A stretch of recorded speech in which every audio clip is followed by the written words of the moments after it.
사랑과 은혜가 풍성하신 하나님 아버지, 거룩한 주일 저희를 부르시고 아름다운 성전 이곳 예배의 자리에 서게 하심을 인도하심을 감사드립니다. 부족하고 연약한 저희에게 긍휼로 덮어주시고 은혜 가운데 품어주셔서 언제나 다시 일어설 힘을 공급하여 주시게 또한 감사합니다.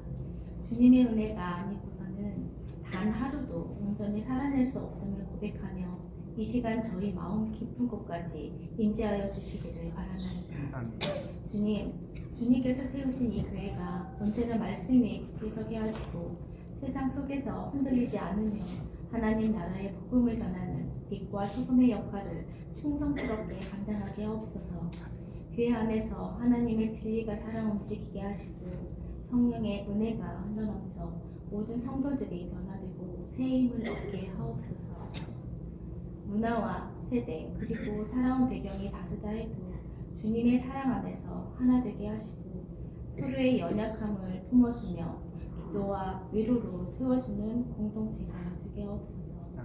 다툼이나 오해가 싹틀 틈을 주지 않도록 주님께서 교회 전체를 평안의 날개 아래 두시고 예수님의 마음을 품는 성숙함을 또한 허락하여 주옵소서. 주님, 우리 예수들의 합류로 풍성해진 찬양팀을 축복하소서.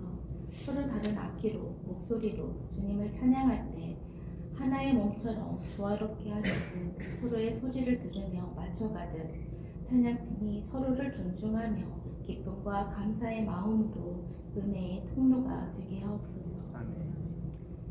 성도님들의 가정을 위해 기도드립니다. 경제적으로 어려움 속에서도 주님의 공급을 경험하게 하시고 질병이나 정신적으로 고통받는 이들이 있다면 치유를 더하여 주시고 자녀들에게는 지혜와 믿음을 더하여 주셔서 세상 가운데에서도 당당히 하나님을 의지하며 살아갈 수 있도록 붙들어 주시고 각 가정마다 주님의 평강을 찾고 기도의 불이 꺼지지 않도록 은혜 베풀어 주옵소서. 또한 나아가 저희 교회가 이곳 사바나 지역의 선한 영향력을 흘려보내는 공동체가 되게 하시고 도움이 필요한 이웃을 돌보며 예수님의 사랑을 실천하는 사명을 잊지 않게 하옵소서. 단위를 세우신 목사님, 하늘의 지혜와 능력을 더하여 주시기를 간구합니다. 주님께서 맡기신 사명을 감당할 때 지치지 않게 하시고 영적으로나 육체적으로 강건함을 주셔서 복음의 길을 끝까지 담대하게 걸어가게 하시고 말씀을 준비하시는 시간마다 성도님께서 깊은 깨달음을 주시고 전하실 때마다 하늘의 권세가 더하여져 듣는 모든 성도님들의 마음을 변화시키고 새롭게 하옵소서. 주님, 이 시간 드려지는 예배의 모든 순간을 인도하여 주시길 원하옵고 이 예배를 통해 교회가 더욱 세워지고 성도님들의 마음이 주님께 한 걸음 더 가까이 다가가는 복된 시간 되게 하옵소서. 아멘. 모든 것을 주님께 맡겨드리며 우리를 구원하신 우리 주 예수 그리스도 이름으로 기도드립니다. 사울은 그가 죽음을 당함을 마땅히 여기더라. 사울이 교회를 박해하다 그날에 예루살렘에 있는 교회에 큰 박해가 있어 사도 외에는 다 유대와 사마리아 모든 땅으로 흩어집니다. 경건한 사람들이 스데반에 장사하고 위하여 크게 울더라. 사울이 교회를 잔멸할새 각 집에 들어가 남녀를 끌어다가 옥에 넘기니라. 사마리아에 복음을 전하다. 그 흩어진 사람들이 두루 다니며 복음의 말씀을 전할새 빌립이 사마리아 성에 내려가 그리스도를 백성에게 전파하니 우리가 빌립의 말도 듣고 행하는 표적도 보고 한 마음으로 그가 하는 말을 따르더라. 많은 사람에게 붙었던 더러운 귀신들이 크게 소리를 지르며 나가고 또 많은 중풍병자와 못 걷는 사람들이 나으니 그 성에 큰 기쁨이 있더라. 아멘. And Saul approved of the killing of him. On that day, a great persecution broke out against the church in Jerusalem, and all except the godly men buried Stephen and mourned deeply for him. But Saul began to destroy the church. Going from house to house, he dragged off both men and women and put them in prison. Those who had been scattered preached the word wherever they went. Philip went down to a city in Samaria and proclaimed the Messiah there. When the crowds heard Philip and saw the signs he performed, they all paid close attention to what he said. For with shrieks, impure spirits came out of the many, and many who were paralyzed or lame were healed. So there was great joy in the city. 요즘 이런 한국 사회에서 한국 교회에 대한 신뢰도가 얼마큼 될 것 같습니다. 한국 교회, 한국 사회 일반 사람들은 한국 교회를 어느 정도 신뢰하는 것 같습니다. 2025년 통계에 의하면 이제 한 20% 정도가 한국 교회를 믿습니까? 한국 교회를 신뢰합니까? 한국 교회의 여러 가지 상황들을 신뢰하고 있습니까를 물어보면 한 5명에 1명 정도가 교회는 믿을만 하다고 말을 한다고 합니다. 이것이 얼마나 슬픈 일인가 하면 20% 자체도 굉장히 낮은 수치이지만 한국 사회, 한국 교회, 그러니까 예수를 믿는 퍼센테이지가 17%예요. 그러니까 예수 믿는 사람들은 뭐 교회에 신뢰를 두겠죠. 그러면 거의 예수 믿는 사람 치고 교회를 신뢰하지 않는다라고 하는 극소수의 사람들과 예수 안 믿는 사람들은 대부분 다 결국은 교회에 별로 신뢰를 두지 않는다는 이야기이죠. 그러니까 17%가 예수를 믿는데 한국 교회를 신뢰하는 자를 물어보면 20%밖에 안 된다고 하니까요. 예수 안 믿는 사람들은 거의 교회에 대한 신뢰를 두지 않는다는 이야기이죠. 이유가 뭘까? 이유를 4가지로 분석했습니다. 첫째는 교회의 재정이 불투명하다는 거고, 둘째는 목회자의 자질이, 저도 반성을 합니다만 목회자의 자질이 부족하다는 겁니다. 세 번째는 교회가 지나치게 배타적이다. 교회는 자기들끼리만 담당을 높이 세우고 자기들끼리만 모인다. 넷째는 교회가 너무 성장만 원하고 교회가 역할을 하지 않는다. 이런 것이었습니다. 미국 교회 사정도 비슷합니다. 한국만 그런 건 아니고 미국 교회도 제가 재밌게도 여러분 미국에서 제일 신뢰도가 낮은 집단이 어느 집단인지 아십니까? 정치인이 11%, 법조계는 27%, 금융계는 30%가 신뢰를 받는다, 믿을 만하다고 얘기한다고 합니다. 교회는 36%입니다. 미국에도 뭐 사실 그렇게 해서 미국이 기독교의 기반 위에 건설된 나라라고 하지만 미국 사회가 교회에 대한 신뢰도는 36%에 불과합니다.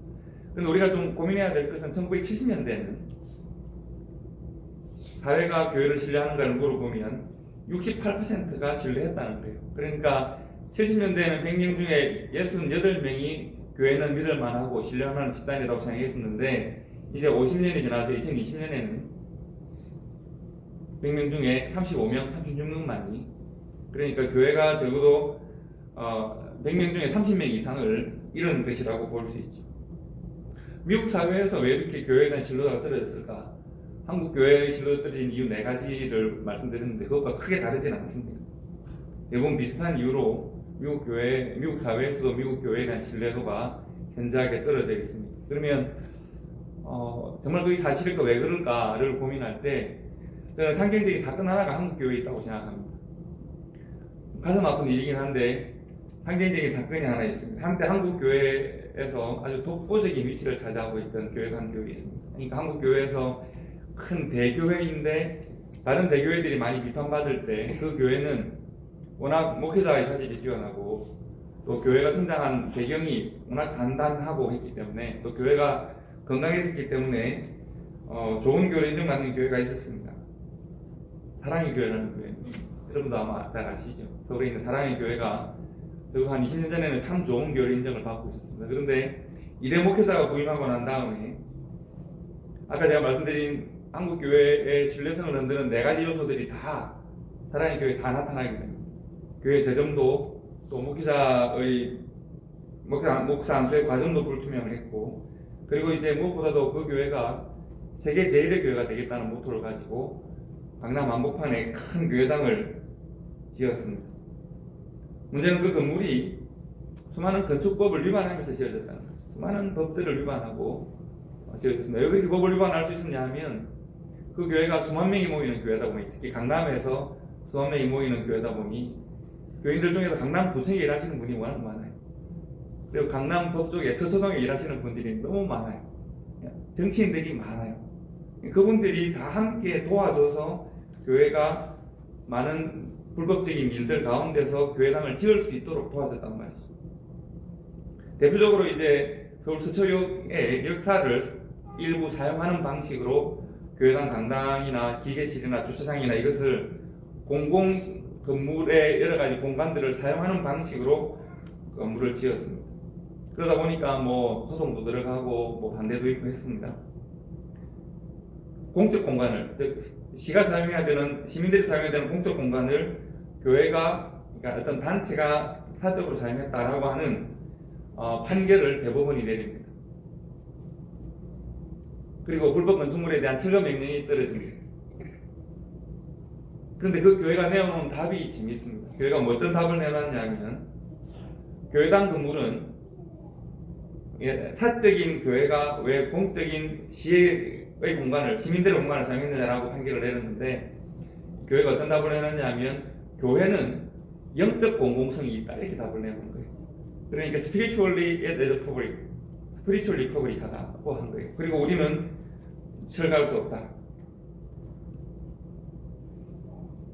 교회가 영적 공공성이 있다 라고 하는 말에 대해서 얼마나 많은 비판이 있었는지 모릅니다. 저는 그래서 이 사회적으로 교회가 신뢰를 왜 잃고 있느냐에 대답이 있다고 생각합니다.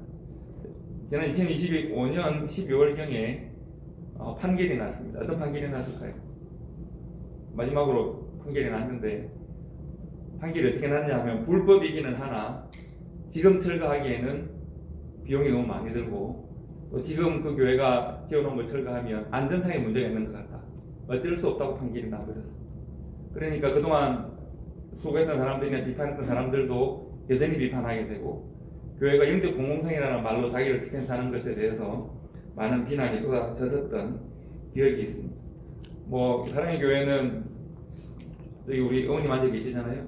어머님 옥시입니다. 그리고 사랑의 교회 세운 분도 옥하는 목사님이시죠. 어머님하고 가까운 친척이셔가지고 우리도 관심이 많은 교회인데 너무 가슴 아프고 안타까운 일이라고 생각을 합니다. 한국교회의 대표적인 건강한 교회였다가 한국교회의 신뢰성을 잃게 만드는 교회로 변해가는 과정이 참 안타까웠다고 생각합니다. 그럼 우리가 오늘 말씀의 배경이 되어진 2000년 전의 상황을 한번 생각을 해보십시오. 2000년 전에 이스라엘, 특히 유대 땅 예루살렘은 약 400년 동안, 그들은 400에서 500년 사이 그들의 주권을 잃은 과정에 있습니다. 제국들이, 그러니까 여러분 아시는 아수르나 바벨론이나 페르시아나 메데 왕국이나 지금 예수님 시대에는 로마 제국까지 여러 제국들이 근동지방을 지배했던 모든 제국들은 다 유대 땅을 다 식민지로 삼았습니다. 민중들이 오랜 식민지 생활에 지치고 힘들었습니다. 예수님의 비유해 보시면, 예수님 비유해 보면 굉장히 거지도 많이 등장하고 병자들이 많이 등장하잖아요. 사회적으로 보호하지 못한 사람들이 많이 등장하죠. 왜 그럴까요? 그때 시대상이 그랬습니다. 그때 시대상이 거리로 나가면 병자들이 넘쳐나고 거지들이 넘쳐나고 그들이 항상 배고프고 힘들었던 삶을 살고 있었습니다.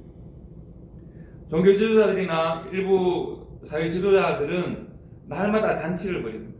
마치 예수님께서 부자와 나사로 비유를 주시잖아요.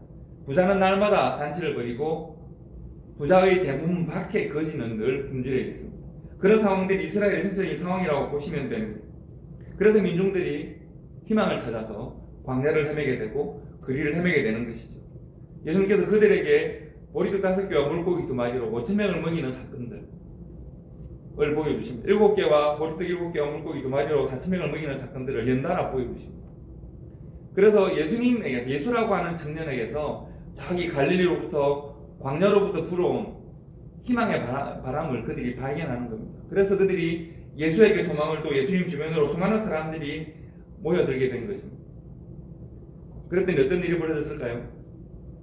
그런 예수의 그러한 사역과 활동이 자신들의 삶을 방해한다고 여기는 사람들이 생기기 시작한 거죠. 그들이 유대 지도자들이고 종교 지도자들이면서 로마의 세력이었어요. 그래서 그들이 힘을 합쳐서 예수를 십자가에 못 박은 것입니다. 예수가 십자가에 못 박혔습니다. 수많은 사람들이 다시 방황하기 시작했습니다. 여러분, 예수님께서 십자가에 못 박혔다는 사건은 그저 한 청년이 못 박혔다, 혹은 그 당시에 골고다 언덕에 십자가를 못 박는다는 것은, 골고다 언덕은 예루살렘에 가장 잘 보이는 높은 곳에 있는 언덕입니다. 그곳에 누군가를 십자가에 못 박는다는 것은 굉장히 정치적인 문제입니다. 그러니까 로마에 반대하는 사람은 높은 곳에 그 사람의 시체를 매달아서 못 박아서 걸어두는 것이죠. 오랫동안 죽을 때까지 혹은 시체가 상할 때까지 걸어둡니다. 왜 그럴까요? 걸어두는 이유는 우리에게 저항하면 이렇게 처참한 죽음을 당한다는 것을 보여주는 그런 정치적인 사건입니다. 예수님을 그렇게 십자가에 못 박아 죽였습니다. 그리고 이스라엘 민중들의 희망을 빼앗아가려고 하는 겁니다. 일어서지 못하도록 만들려는 겁니다. 그런데 그들에게 놀라운 소식이 들려옵니다. 사람들이 이야기하기 시작합니다. 죽었던 예수가 살아났다는 겁니다. 부활했다는 겁니다. 그리고 그 예수를 만났다는 사람들이 예루살렘 거리로 쏟아져 나오기 시작합니다. 그들이 우리가 눈앞에 보아서 죽였던 그 예수를, 유대 관원들과 로마의 병정들이 죽였던 그 예수를 내가 직접 만났다. 내가 그의 손을 만지고 내가 그의 허리를 만지고 내가 그를 보았다. 그가 나에게 말씀하셨다는 사람들이 점점 생기기 시작하는 겁니다. 그들이 거리로 나와서 외치기 시작합니다. 그리고 말을 하기를 그 예수를 믿기만 하면 우리에게 구원의 은혜가 임한다. 성경에 보면 한 번 예배하고 말씀을 전할 때 수천 명의 사람들이 회복되고 돌아왔다고 말합니다. 그리고 이제 그것이 곧 교회의 시작입니다. 그 말씀을 전하는 사람들에게 성령이 임하고 성령이 그들과 함께 일하기 시작하고 그들에게 방언이 시작됩니다. 여러분, 방언이라는 것의 원리는 뭔가 하면 지금 제가 여러분에게 한글로 말을 하는데 여러분 각자 나라의 말로 그 말이 들리기 시작했다는 겁니다. 그 방언 행사가 지금 우리에게 임하면 얼마나 좋겠습니까? 지금 우리가 각자의 말로 이야기하는데 모두 각자의 말로 들리면 얼마나 좋겠습니까? 우리가 서로의 말들을 진심으로 잘 들을 수 있으면 얼마나 좋겠습니까? 우리가 같은 한국어를 사용한다고 해서 마음과 마음이 잘 통하지 않잖아요. 그러나 마음과 마음으로 하나님의 말씀이 소통되어지는 놀라운 일이 일어났습니다. 교회가 시작되었습니다. 수많은 사람들이 교회로 모여들기 시작합니다. 이제 모든 일들은 다 되었다. 제자들은 아마도 이제 역전되었다. 상황이 역전됐다. 우리에게 절망이 아닌 소망이, 패배가 아닌 승리의 때가 되었다. 죽음이 아닌 승리의 때가 되었다. 생명의 때가 되었다. 그들은 희망에 부풀어서 계속 복음을 전합니다. 날마다 믿는 사람들이 더하여졌더라. 이것이 성경의 기록입니다. 그런데 사도행전 8장을 보니까 상황이 다시 바뀌는 것 같습니다. 교회에서 가장 사랑받고 열심히 일하던 한 집사가 있었는데 사도들만 일을 하다 보니 그 일이 벅차서 집사 7명을 세우고 7명 세운 집사 중에서 가장 활발하게 일하고 능력 있게 일하고 사랑받는 한 사람이 있습니다. 이름이 뭘까요? 스데반입니다. 스데반이라는 집사가 복음을 전하다가 처참하게 돌에 맞아서 죽었다는 것입니다. 처참하게 돌에 맞아서 죽었습니다. 그리고 스데반을 죽인 일을 책임진 사울이라고 하는 청년은, 스데반하고 나이 차이가 많이 나는 사람도 아닙니다. 스데반이라는 이 사울이라는 청년은 기세가 등등하여 교회를 더욱 박해했다는 겁니다. 그 사도행전 이 상황을 8장 1절부터 3절까지 이렇게 요약합니다. 1절을 보시면 스데반이 죽었습니다. 2절을 보시면 성도들이 슬퍼하고 괴로워합니다. 근데 3절에는 뭐라고 되어 있냐면 사울은 계속 교회를 핍박한다는 겁니다. 자, 이제 여러분 한번 그 시대의 드라마 속으로 한번 들어가 보십시오. 만약 여러분이 그 시대에 예루살렘 교회 성도라고 하면 여러분 어떻게 하시겠습니까? 한때는 내가 예수를 따랐다가 예수의 죽음을 보고 소망을 다 잃고 괴로워하다가 부활하신 예수를 보고 성령 하나님을 경험하고 용기 백배에서 거리로 뛰쳐나가서 복음을 전했습니다. 열심히 말씀을 전했습니다. 그랬더니 성도들이 불어나고 교회가 성장하고 이제 뭔가 된 것 같다. 하나님께서 우리를 인도하시면 우리의 인생은 이제 완전히 끝난 거지. 내가 용기 백배에서 날마다 복음을 전하는 삶을 살았는데, 그런데 어이없게도 가장 열심히 복음을 전하던 스데반은 돌에 맞아서 죽고, 얼마나 처참한 죽음입니다. 그리고 그를 죽인 사울은 기세등등해서 집으로 들어오고 교회로 들어와서 수많은 사람들을 잡아가고 박해를 계속한다는 겁니다. 여러분은 어떻게 하시겠습니까? 무엇이 여러분의 반응이라고 생각하십니까? 여러분, 이 성경이라고 하는 것은, 이 성경은 성경이 우리의 궁금한 모든 것을 다 해결하는 책이냐? 그렇지 않습니다. 성경은 하나님의 기억입니다. 하나님의 기억을 따라 하나님의 메시지를 우리에게 전하는 겁니다. 그러니까 성경은 이제 하나님께서 기억하시는 것을 사람의 손을 빌려서 기록한 것이 성경이라고 보시면 됩니다. 성경이 핍박 가운데 있던 초대교회가 했던 일들을 정리해서 기록해 놓은 것이 사도행전이라고 보시면 됩니다. 그래서 이게 초대교회가 사도행전을 통해서 그 박해 가운데 어떻게 살았는지를 하나님께서 하나님의 기억 가운데 정리하고 있습니다. 그럼 우리가 사도행전을 통해 하나님이 과연 무엇을 기억하고 있는지를 우리가 확인할 수 있죠. 즉 사도행전 8장 1절부터 3절까지 스데반이 죽고 성도들은 슬픔에 잠겨 있고 바울은 박해를 계속합니다. 그리고 그 다음에 하나님께서 교회에 대한 무엇을 기억하고 있을까요? 8장 4절부터 보시면 8장 4절은 어떻게 말씀을 시작하느냐 하면 그 흩어진 사람들, 박해를 받아서 예루살렘에 있지 못하고 근동지방 각지로 흩어진 사람들이 있습니다. 흩어진 사람들이 절망하고 더 이상 예수를 믿지 못하게 되었더라. 흩어진 사람들이 흩어져서 교회를 떠났더라. 가 아니라 8장 4절 말씀을 보면 그 흩어진 사람들이 두루 다니며 복음의 말씀을 전할세. 즉 흩어지는 것이 내가 도망을 가서 피해서 숨어서 패배한 것이 아니라 성경이 기억하는, 하나님이 기억하는 것은 흩어진 그들이 두루 다니면서 오히려 나를 보내신 것으로 생각하고 자기들이 흩어져서 정착한 그곳에서 복음을 전하는 삶을 살았다는 것입니다. 패배하지 않았다는 겁니다. 절망하지 않았다는 겁니다. 그들이, 여러분 오해하지 말 것은 그들이 날마다 그러면 가는 곳마다 예수 믿으라고 당신 예수 믿으라고 그렇게 말을 했다는 것이 아닙니다.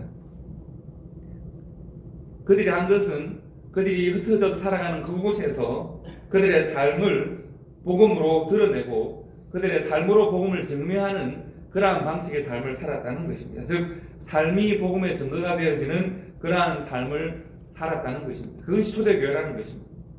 성도 여러분, 우리가 오늘 21세기에 2026년 2월 1일 미국의 조지아 남동부에 동남부에 어느 쪽이 맞죠? 동남부 아니면 남동부인데 어쨌든 사바나에 있는 이민자로 우리가 살고 있습니다. 여러분과 저는 21세기 2026년 2월 1일 사바나에 살고 있는 이민자들입니다. 하나님은 우리를 어떻게 기억하실까요? 지금으로부터 2000년 전에 흩어진 유대인들의 삶을 하나님이 한마디로 정리하시기를 흩어진 그곳에서 복음을 전하였더라. 두루 다니며 복음을 전하였더라로 그들의 삶을 정리합니다. 여러분과 저의 삶은 하나님의 마음에 어떻게 기록되고 있을까요? 하나님은 하나님의 기억 속에 여러분과 저의 삶을 어떻게 기록으로 남기고 있을까요? 하나님은 여러분을 어떻게 지금 오늘의 여러분을 어떻게 기억하시면 좋겠습니다. 근데 지금 여기서 그럼 무슨 말인지 알겠어요? 하나님은 How God remember your life at this time? What do you want Him to remember about your life at this time, at this moment? 하나님은 지금 우리의 삶을 어떻게 기록하기를 여러분은 원하십니다. 하나님이 어떻게 기억해 주셨으면 좋겠습니까? 하나님께서 흩어졌던 예루살렘 교회 성도들의 삶을 기록으로 남긴 이유가 뭔 것 같습니까? 하나님께서 왜 이것을 기록으로 남겼을까요? 고난과 박해가 계속되고 있습니다. 어떤 이들은 가족을 잃습니다. 어떤 이들은 재산을 잃습니다. 어떤 이들은 감옥에 갇힙니다. 어떤 이들은 고문을 당하고 억울하게 누명도 쓰고 내가 평생 가져왔던 모든 것을 다 빼앗겨 버렸습니다. 그래서 그들은 어떤 삶을 살았는가? 그러므로 그들은 어떤 삶을 살았는가? 성경은 세상이 그들을 힘들게 하고 때로는 박해하고 오해하고 그들의 것을 빼앗아가도 그들은 그들의 정체성을 더 이상 잃지 않았습니다. 그들은 복음 전하는 자로 살기로 결정하고 어떤 고난, 핍박, 때로는 억울하고 분하고 슬픔과 눈물이 있고 오해 가운데 있고 어떤 삶의 조건 속에서도 그들은 그들의 삶에서 복음 드러내는 일을 계속하였다라고 하나님이 그들을 기억하고 있다는 겁니다. 또렷하게 지워지지 않는 성경으로 기록해 놓은 주님 오시는 날까지 성경으로 남아있을 하나님의 마음에 기록되어진 그들의 삶은 그들이 어떤 상황에서도 복음 전하는 자로 살았다라고 하는 것입니다. 그리고 성경은 이제 그들 가운데 한 사람의 예를 듭니다. 8장에 보시면 빌립이라는 한 사람을 하나님께 특별하게 기억하십니다. 그 사람은 어떤 사람입니까? 스데반과 함께 7 기사 중에 한 사람으로 선택된 사람입니다. 8장 5절에 보시면 빌립이 사마리아 성에 내려갔다고 했습니다. 즉 예루살렘의 핍박이 있으니 흩어진 사람 중에 한 사람입니다. 그가 그리스도를 백성에게 전파했다고 했습니다. 무리가 빌립의 말도 듣고 행하는 표정도 보고 한 마음으로 그가 하는 말을 따르더라라고 했습니다. 여러분 이 5절과 6절 말씀에서 주어와 동사를 구분하시면 우리가 명확하게 하나님의 의도를 알 수 있습니다.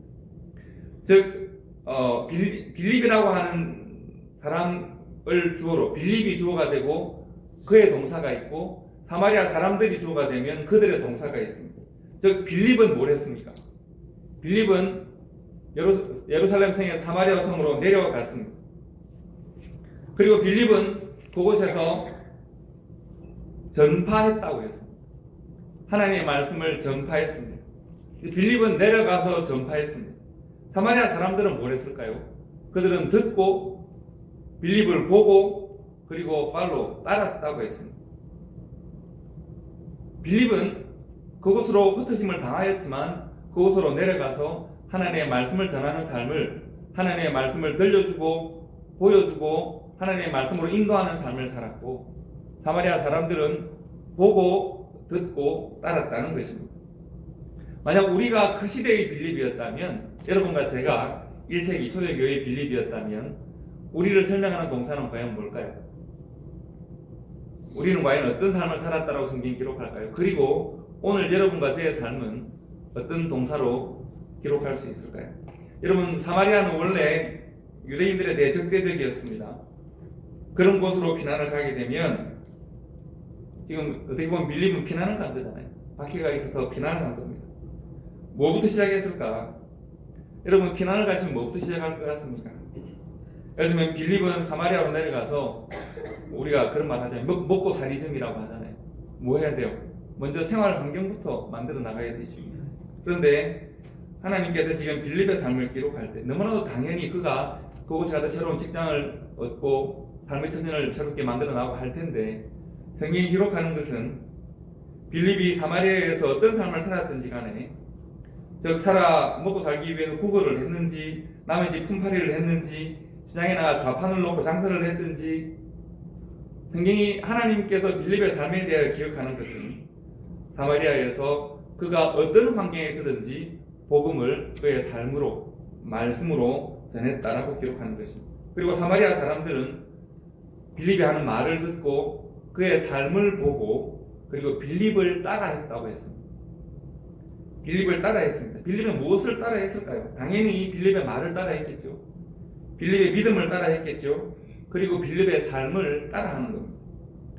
빌립처럼 살고자 했던 겁니다. 어떤 환경과 상황 속에서 어떤 어려움이 다가와도 흔들림 없이 굴복하지 않고 무너지지 않고 변명하거나 회피하지 않고 하나님의 나라와 십자가의 삶을 당당하게 증거하고 드러내는 일을 사마리아 성에 있는 사람들이 카피하기 시작했다는 겁니다. They copy Philip's life. 빌립의 삶을 카피하기 시작했다는 겁니다. 이것이 현대교회가 회복해야 될 길이자 삶의 모습이라고 볼 수 있습니다. 여러분, 교회는 세상이 카피해야 될 모범이 되어야 합니다. 세상이 교회를 카피할 때, 세상이 성도를 카피할 때 세상이 교회가 되어진 은혜가 있습니다. 즉, 교회가 세상을 닮아갈 건가, 세상이 교회를 닮아갈 건가, 우리는 그 전선 가운데 있습니다. 이 말씀은 좀 아시겠습니까? 교회와 세상에는 접점이 있습니다. 교회의 문화와 세상의 문화가 만나는 지점이 있습니다. 여러분의 삶에도 성도로 살아가는 삶의 모습이 있고 세상 가운데 살아가는 삶의 모습이 있지 않습니까? 그리고 이 지점이 있습니다. 보더라인이 있습니다. 그리고 보더라인은 언제나 전투가 일어납니다.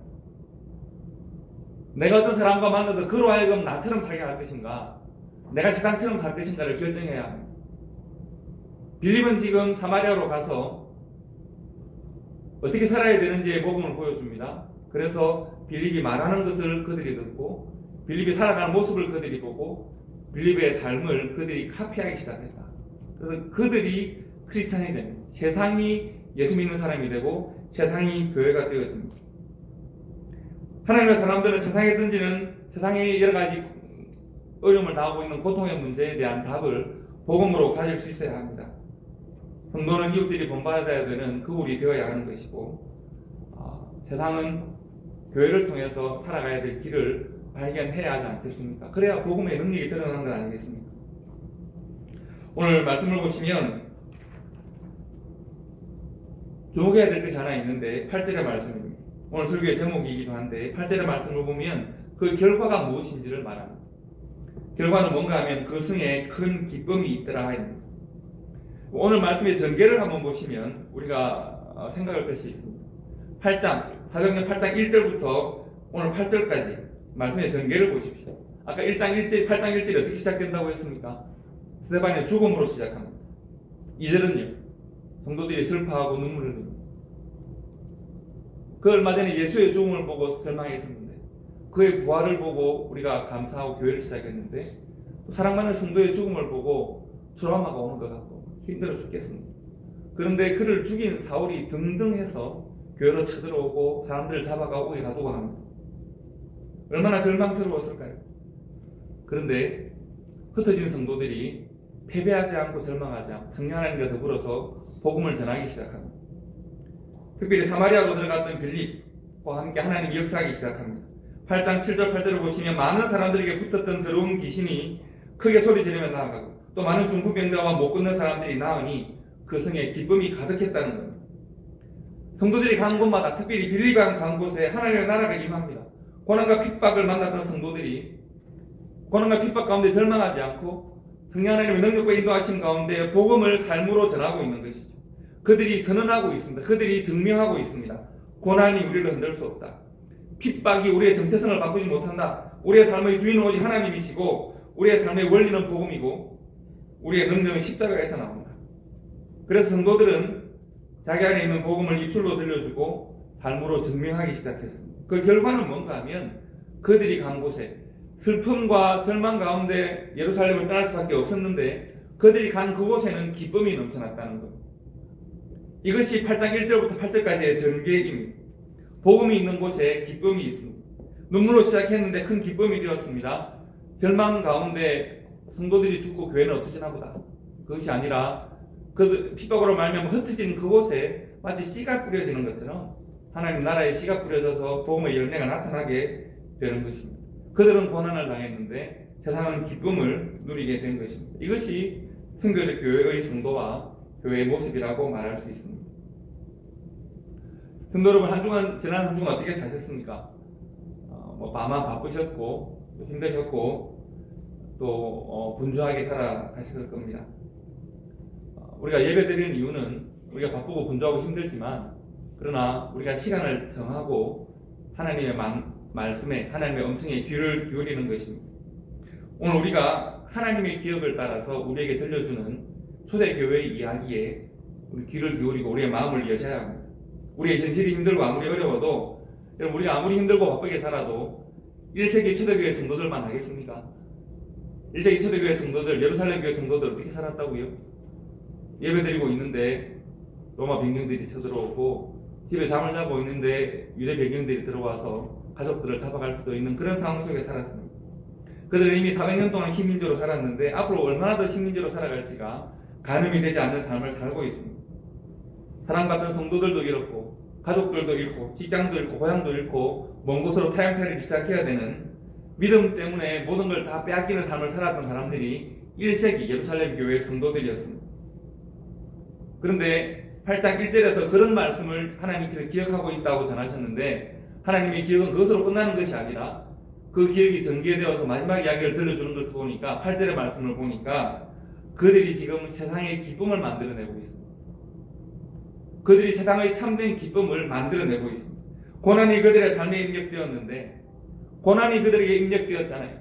그런데 기쁨이 그들에게서 출력되고 있습니다. 핍박이 그들에게 입력되었잖아요. 그런데 온성에 넘치는 기쁨이 그들의 삶에서 출력되고 있습니다. 여러분의 삶에는 무엇이 입력되고 무엇이 출력되고 있습니까? 그들이 왜 고난이 입력되었는데 어떻게 기쁨을 출력할 수 있고 핍박이 입력되었는데 어떻게 은혜가 출력될 수 있었는가?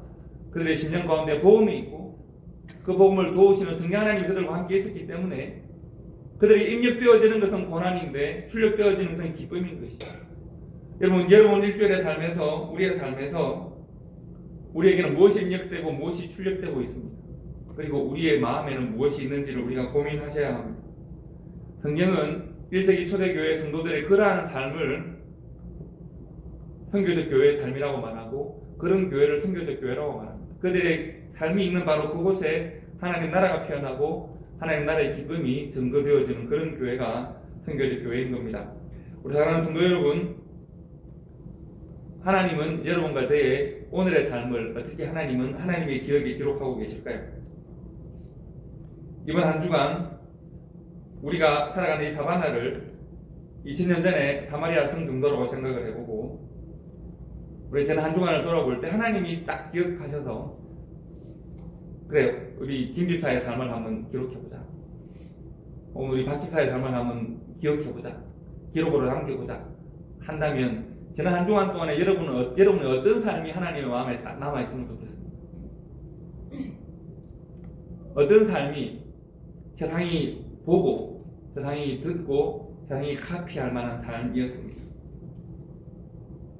빌립 집사와 흩어진 성도들의 삶과 메시지를 보고 듣고 따라하고 그래서 사마리아에도 교회가 시작되고 성도들이 흩어진 곳곳에서 교회가 시작되어지고 그 교회가 계속 그들을 카피하는 사람들이 이어져서 오늘 여러분과 제가 예수를 믿고 있는 겁니다. 그렇다면 우리도 그 과정 가운데 있는 사람이니까 그 누군가는 여러분과 저를 보고 소망을 발견해야 하고 누군가는 저를 보고 기쁨을 발견해야 하고 그 누군가는 우리를 보고 예수를 믿어야 하지 않겠습니까?